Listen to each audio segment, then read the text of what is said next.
नमस्कार दर्शक बंधु पवित्र चलती जान आज दिन सबकि टॉप न्यूज अपडेट देश विदेश ठूँ आरंभ कर ओडिशार समस्त गुरुत्वपूर्ण खबर जापर आज भिडियो न्यूज देखा पूर्व आपण मान अनुरोध न्यूज गोटे लाइक कर चैनल को सब्सक्राइब कर दिंतु चलतु नजर पकड़ा आज प्रथम खबर पर आज प्रथम खबर तलमुहां पारद राज्य में अनेक स्थान में गरम अनुभूत लगी फेब्रुआरी मसर भी ग्रीष्म अनुभूत हो जहाँफल एबेठार जनजीवन अस्तव्यस्त हो पड़ता बेले पाणीपाग विभाग पक्ष आश्वति कला खबर सामना को आसी राति सह दिन तापमात्रा कमिब 3 दिन पर आहरी कमिब ताती 3 ରୁ 5 डिग्री पर्यंत तापमात्रा ह्रास पाए बोली पूर्वानुमान करिछि पाणीपाग विभाग सूचना मिली। परवर्ती खबर दिल्ली में चिकित्सा होती उत्तम एपटे मंदिर जलुछि 108 दीप उत्तम मंदिर जलिला 108 दीप हॉलीवुड्र आगदाटीर अभिनेता उत्तम महांती से ए गंभीर रोग में पीड़ित जो भुवनेश्वर एक घरोई हस्पिटाल दिल्ली मेदांत हस्पिटाल को एयरलिफ्ट कराई आउ फेरी बाट को चाह बसुँच परिवार समेत कोटी कोटी प्रशासक से शुभ मनासी जलाई 108 दीप किपरि उत्तम शीघ्र भल हो घर को फेरे आउ पूर्वपरी दर्शकों को सुंदर सुंदर फिल्म भेटिदेवे से नहीं प्रार्थना कर सूचना मिली। परवर्ती खबर विधानसभा डिजिटल हाउस शुभारंभ कले मुख्यमंत्री ई विधान आप्लिकेशन माध्यम विधानसभा डिजिटल हाउस शुभारंभ कर मुख्यमंत्री मोहन चरण माझी।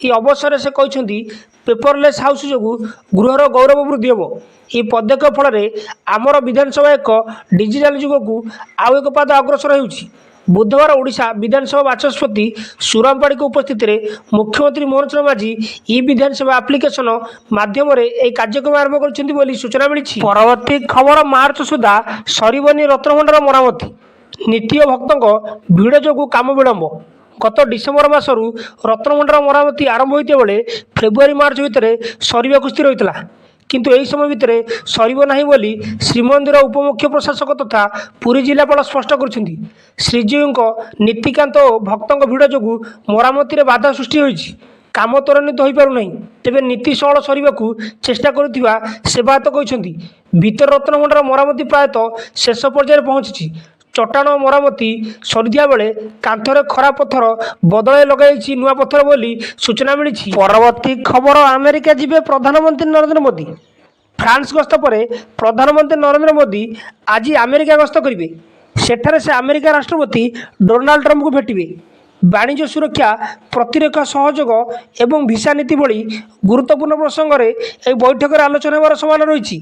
ट्रंप पुणी थे राष्ट्रपति पर यह मोदी अमेरिका गस्त हो सारा विश्वर नजर रही मोदी गस्त उपर कारण उभय देश राजनैतिक और अर्थनैतिक भागीदारी को मजबूत करने को अनेक चुक्तिनामा स्वाक्षर करें सूचना मिली। परवर्ती खबर महाप्रसाद व्यवहार हम जैविक चाउल महाप्रसाद प्रस्तुति में जैविक चाउल व्यवहार नहीं एक परामर्श बैठक कृषि भवन सम्मेलन कटक अनुष्ठित हो श्रीमंदिर मुख्य प्रशासक तथा कृषि और कृषक सशक्तिकरण विभाग प्रमुख शासन सचिव डॉक्टर अरविंद कुमार पाढ़ी अध्यक्षतार अनुष्ठित एक बैठक में श्रीमंदिर महाप्रसाद जैविक चाउल व्यवहार नहीं आलोचना होता महाप्रसाद को रासायन मुक्त करने राज्य सरकार पक्षर प्रयास आरंभ हो श्रीमंदिर महाप्रसाद जैविक चाउल और पनीपरिया व्यवहार निष्पत्ति को सुआर महाशय नियोग तथा श्रीमंदिर प्रशासन पक्षर स्वागत कराई सूचना मिली। परवर्ती खबर पारादीप नुआ विमान बंदर जमी चिन्हट करने निर्देश बंदर सहर पारादीप एक नुआ विमान बंदर स्थापन करने को राज्य सरकार योजना कर जमी चिन्हट करने और भिजिबिलिटी स्टडी करने को निर्देशनामा जारी कराई।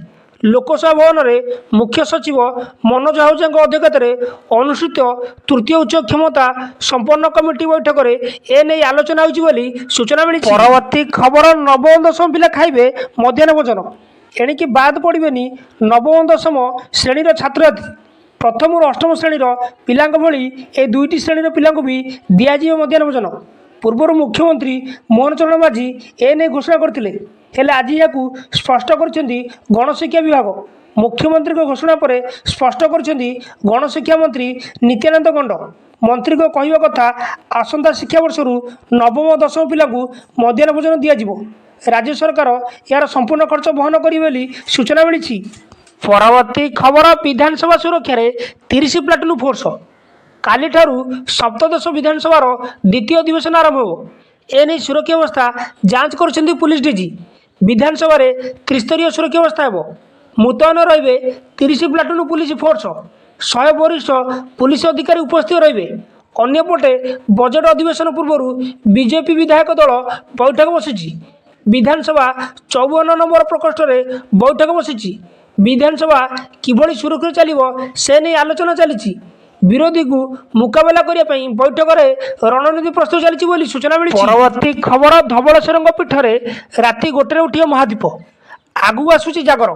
କଟକ ଜିଲ୍ଲାର ପ୍ରସିଦ୍ଧ ଶୈବପୀଠ ବାବା ଧବଳେଶ୍ୱରଙ୍କ ପୀଠରେ ପ୍ରଶାସନ ପକ୍ଷରୁ ଚଳିତ ବର୍ଷ କିଭଳି ଶାନ୍ତି ଶୃଙ୍ଖଳା ସହିତ ଜାଗର ପର୍ବ ପାଳନ କରାଯିବ ସେ ନେଇ ଏକ ପ୍ରସ୍ତୁତି ବୈଠକ ଅନୁଷ୍ଠିତ ହୋଇଯାଇଛି। ଧବଳେଶ୍ୱରଙ୍କ ପୀଠରେ ଏହି ବୈଠକରେ ଆଠଗଡ଼ ଉପଜିଲ୍ଲାପାଳ ତଥା ଦେବୋତ୍ତର ଅଧିକାରୀ ପ୍ରହ୍ଲାଦ ନାରାୟଣ ଶର୍ମା ସଭାପତିତ୍ୱରେ ବିଭିନ୍ନ ବିଭାଗର ଅଧିକାରୀ, ପୂଜକ ସମିତି, ପୁଲିସ ପ୍ରଶାସନ ଯୋଗ ଦେଇଥିଲେ। ଚଳିତ ବର୍ଷ ରାତି 1ରେ ଉଠିବ ମହାଦୀପ।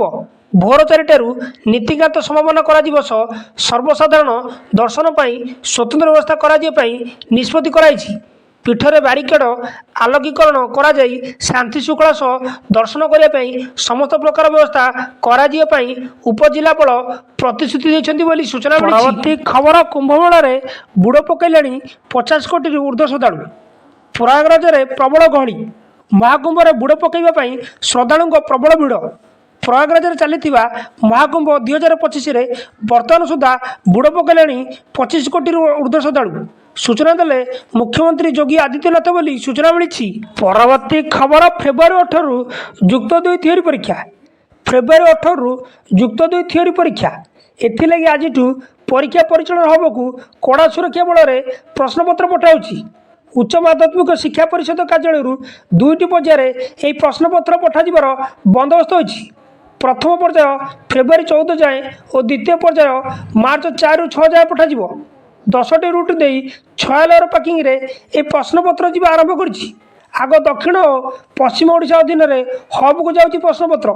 ଏଥର 205ଟି ହବ୍ କରାଯାଇଛି ବୋଲି ସୂଚନା ମିଳିଛି। ପରବର୍ତ୍ତୀ ଖବର, ମମତା ଯୋଜନା ସହ ଯୋଡ଼ି ହେଲା ପ୍ରଧାନମନ୍ତ୍ରୀ ମାତୃବନ୍ଦନା ଯୋଜନା। ରାଜ୍ୟରେ ମମତା ଯୋଜନା ସହ ଯୋଡ଼ି ହେଲା ପ୍ରଧାନମନ୍ତ୍ରୀ ମାତୃବନ୍ଦନା ଯୋଜନା।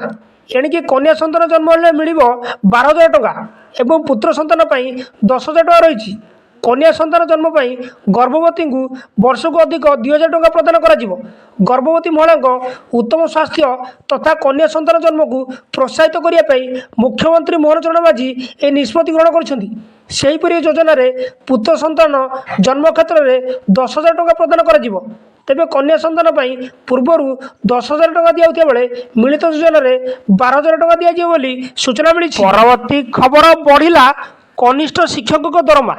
ସମଗ୍ର ଶିକ୍ଷା କାର୍ଯ୍ୟକ୍ରମରେ ପ୍ରାଥମିକ, ଉଚ୍ଚ ପ୍ରାଥମିକ ସ୍ତରରେ କନିଷ୍ଠ ଶିକ୍ଷକମାନେ ନିୟୋଜିତ ହୋଇଛନ୍ତି। ସେମାନଙ୍କୁ ମାସିକ 11,000 ଟଙ୍କା ପାରିଶ୍ରମିକ ଦିଆଯାଉଥିଲା। ସମୟ ସମୟରେ କନିଷ୍ଠ ଶିକ୍ଷକମାନେ ନିଜର ଦରମା ବୃଦ୍ଧି ପାଇଁ ଦାବି ମଧ୍ୟ କରି ଆସୁଥିଲେ। ଶେଷରେ ରାଜ୍ୟ ସରକାର ସେମାନଙ୍କ ଦାବି ଶୁଣିଛନ୍ତି ଆଉ ରାଜ୍ୟରେ ଥିବା 5,000 କନିଷ୍ଠ ଶିକ୍ଷକ ଦରମା ବୃଦ୍ଧି ପାଇଁ ଘୋଷଣା କରିଛନ୍ତି। ଯାହାଫଳରେ ଯେଉଁ ଶିକ୍ଷକମାନେ 11,000 ପାଉଥିଲେ ବର୍ତ୍ତମାନ ସେମାନେ 16,000 ଟଙ୍କା ଦରମା ପାଇବେ ବୋଲି ସୂଚନା ମିଳିଛି। ନ୍ୟୁଜ୍ଟି ଏଇଠି ସମାପ୍ତ ହୋଇଛି। ନ୍ୟୁଜ୍ଟି ଭଲ ଲାଗିଥିଲେ ଆପଣମାନଙ୍କ ଅନୁରୋଧ ନିହାତି ଭାବେ ନ୍ୟୁଜ୍ ଗୋଟେ ଲାଇକ୍ କରି ଚ୍ୟାନେଲକୁ ସବସ୍କ୍ରାଇବ୍ କରିଦିଅନ୍ତୁ।